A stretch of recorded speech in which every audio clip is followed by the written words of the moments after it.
Imagine um objeto com uma massa de menos 10 quilos. Isso mesmo, não 10 quilos, mas menos 10 quilos.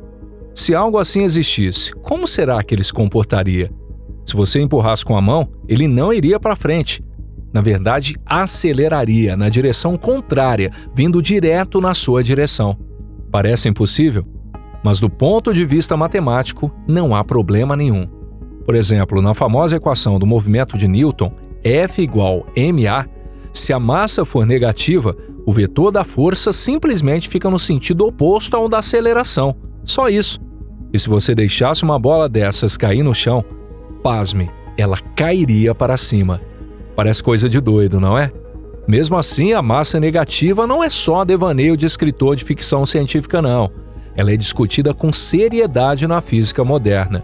Nenhuma equação proíbe a existência disso. Aliás, há até teorias que parecem piscar pra gente como se dissessem: ué, qual é o problema? Olá, pessoal! Antes de mais nada, é bom deixar bem claro: antimatéria não é matéria com massa negativa. A massa da antimatéria é positiva, e experimentos recentes mostraram que a gravidade age sobre os antiátomos do mesmo jeito que age sobre os átomos comuns. Ou seja, a antimatéria também cai para baixo, não para cima. Quem fala com vocês é o Deluca e esse é o nosso canal Pipa. Hoje nós vamos explorar o que é exatamente a massa negativa, como um material desse se comportaria se realmente existisse, se há algum indício da sua presença no universo e por que isso poderia nos permitir criar um motor espacial tão absurdo que pareceria um truque de videogame, como se digitássemos um código secreto e, de repente, as leis da física deixassem de valer. E aí, ficou curioso? Então, vamos para mais um vídeo aqui no canal.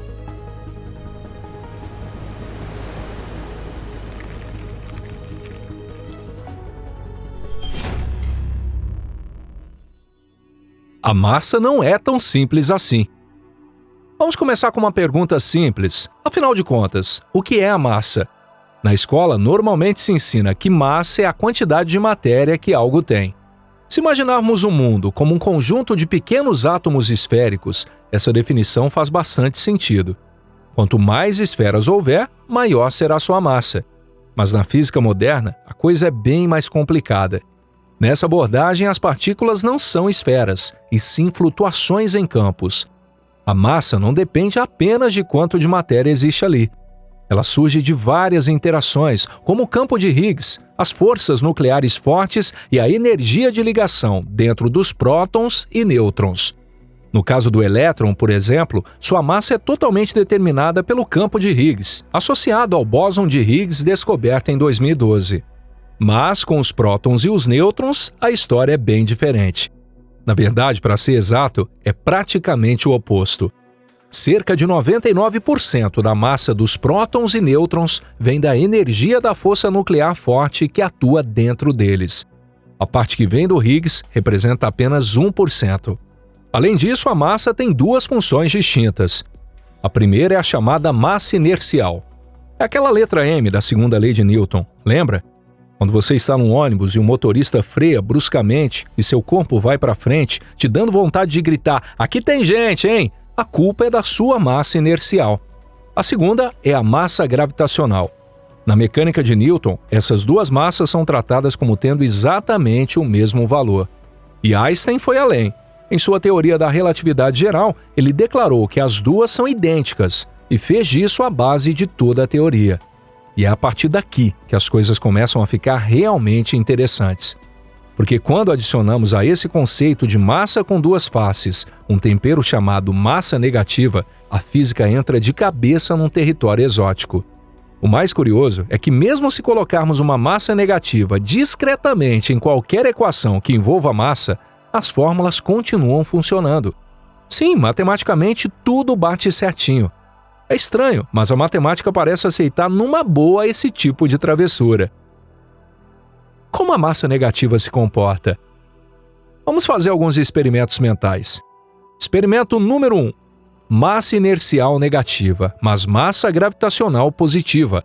Se você empurrar esse objeto para frente, ele vai acelerar para trás. Esse padrão a gente já mostrou antes, lembra? E esse objeto dentro de um campo gravitacional se comportaria como um corpo normal. Ele atrairia outros objetos. Mas se você o soltar no chão, a gravidade vai puxá-lo para baixo. Só que por causa da massa inercial negativa, a aceleração será para cima. Ou seja, ele vai se mover na direção oposta da Terra. É um comportamento totalmente contraintuitivo. Você empurra para frente, ele acelera para trás e, se soltar, ele sai voando para o céu. Experimento número 2. Agora, massa inercial positiva e massa gravitacional negativa. Nesse caso, quando empurrado, ele reage como qualquer objeto comum, mas sob o efeito da gravidade, age como se fosse uma antimassa gravitacional. E mesmo assim, o resultado final é o mesmo. Ele vai acabar subindo. Experimento número 3. Massa inercial e gravitacional, ambas negativas. Esse é o caso mais excêntrico de todos. E ainda assim, o objeto vai escapar para cima, igualzinho aos anteriores. Você já está começando a se acostumar com isso, né? Mas espere aí. E se colocarmos no espaço dois corpos lado a lado, um com massa positiva e outro com massa negativa de mesmo valor absoluto? O de massa positiva tenta atrair o de massa negativa, mas esse, por ter massa inercial negativa, acelera na direção contrária, como se fugisse. Ao mesmo tempo, o de massa negativa empurra o de massa positiva com sua gravidade. O resultado? Ambos começam a acelerar na mesma direção, e essa aceleração continuaria indefinidamente, até esbarrar nos limites impostos pela relatividade. Não parece o projeto perfeito de um motor perpétuo? Mas essa história a gente guarda para daqui a pouquinho. Energia negativa, vácuo quântico e o efeito Casimir. Os físicos não se contentam apenas em brincar com o sinal da massa. A energia, que também aparece nas equações, pode sim, acredite, ter sinal negativo. Lembra? Na teoria quântica de campos, o vazio não é realmente um vazio de verdade. O vácuo, na física, não é um nada absoluto, mas sim um estado que possui a menor quantidade possível de energia. E por conta das flutuações quânticas, partículas virtuais estão constantemente surgindo e desaparecendo nesse espaço, fazendo a energia do campo oscilar o tempo todo. O efeito Casimir é um dos raros fenômenos que nos permite comprovar isso quase como se fosse possível tocar com a mão. Quando colocamos duas placas de material condutor perfeito extremamente próximas uma da outra no vácuo, do lado de fora, fótons virtuais de todos os comprimentos de onda borbulham como se o espaço estivesse em ebulição. Mas entre as placas não há espaço suficiente para que os comprimentos de onda mais longos passem. Isso cria uma diferença nas flutuações entre o lado de dentro e o lado de fora, gerando uma pressão no vácuo que faz com que as placas se atraiam. Pela ótica matemática, essa região entre as placas acaba sendo interpretada como tendo menos energia que o vácuo ao redor, ou seja, como um estado de energia negativa. Claro que isso não quer dizer que ali exista massa negativa de verdade, mas mostra que a energia de um campo pode agir como se tivesse um sinal de menos em relação ao zero que usamos como referência. Em outras palavras, a própria natureza não é tão rigorosa assim em proibir estados com energia negativa. O que significa que a massa negativa talvez não seja apenas uma brincadeira teórica. Pode haver sim uma brecha real para que ela exista fisicamente no nosso universo. Cosmologia, energia escura e fluido sombrio. Quando ampliamos nosso olhar das placas condutoras do laboratório para a escala do universo, o tema da energia negativa volta à tona. Como você provavelmente sabe, o universo não está apenas se expandindo. Ele está se expandindo de forma acelerada. Pela lógica, a gravidade de toda a matéria existente deveria frear essa expansão e, eventualmente, puxar tudo de volta. Mas o que vemos é o contrário. Alguma coisa está empurrando as galáxias umas para longe das outras. Esse algo misterioso é o que chamamos de energia escura. No modelo mais simples, ela age como uma densidade constante de energia do vácuo, produzindo exatamente o tipo de repulsão que esperaríamos de uma massa negativa. Há hipóteses ainda mais ousadas, como o modelo do fluido escuro, que propõe a existência de um fluido hipotético com massa efetiva negativa, capaz de explicar tanto a matéria escura quanto a energia escura de uma só vez. Mas para isso funcionar, seria preciso imaginar mecanismos bem ousados. Como esse fluido surgiu? Como ele mantém sua densidade? E por que ele não se dissipa com o tempo? Em resumo, nenhuma dessas ideias tem, por enquanto, uma comprovação sólida. É verdade que de vez em quando surgem manchetes chamativas do tipo «Cientistas criam matéria com massa negativa». Mas na prática o que foi criado são sistemas que se comportam como se tivessem massa negativa, apenas nas equações. Um exemplo disso é o condensado de Bose-Einstein, feito com átomos de rubídio resfriados até quase o zero absoluto. Claro, os átomos ali continuam tendo massa negativa, como qualquer átomo comum. Só que, sob certas condições, o movimento coletivo desses átomos pode ser descrito por equações onde a massa efetiva aparece com sinal negativo. Ou seja, não se trata de um bloco exótico de matéria que você possa colocar em cima da mesa. É apenas um modelo com propriedades incomuns. Dobra espacial, buracos de minhoca e motor perpétuo. Por um momento vamos deixar de lado o fato de que massa negativa é apenas uma hipótese. Imagine que ela realmente exista e que possamos controlá-la à vontade. O que a gente poderia fazer com isso? A primeira possibilidade é o motor de dobra espacial. Segundo o modelo teórico de Alcubierre, se for possível distorcer o espaço, esticando-o atrás da nave e comprimindo-o na frente, seria viável viajar mais rápido que a luz sem violar localmente as leis da física. Nesse cenário, a nave em si permaneceria praticamente parada dentro de uma bolha, enquanto essa bolha inteira se moveria pelo tecido do espaço-tempo. Modelos assim costumam exigir uma região de energia negativa. Em vez de uma depressão no espaço, como prevê a relatividade geral, seria necessário criar uma elevação.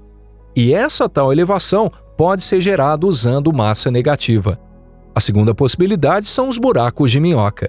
Buracos de minhoca transitáveis e estáveis sempre foram um sonho dos escritores de ficção científica e o pesadelo dos matemáticos.